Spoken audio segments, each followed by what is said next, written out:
இவங்களுக்கு கிட்டத்தட்ட 4 வருடங்களாக சரியாக கண் பார்வை இல்லாமல் இருந்தது.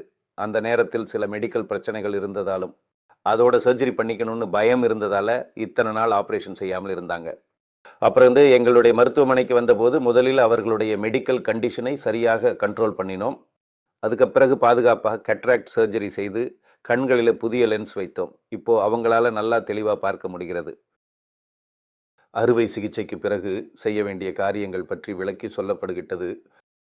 எங்கள் மருத்துவமனையில் கண் அறுவை சிகிச்சைகளுக்காக நவீனமான சைஸ் லூமெரா ஐ ஆப்ரேட்டிங் மைக்ரோஸ்கோப் மற்றும் கேட்ராக்ட் சர்ஜரிக்காக சென்டூரியன் விஷன் சிஸ்டம் போன்ற மேம்பட்ட தொழில்நுட்பங்கள் பயன்படுத்தப்படுகின்றன.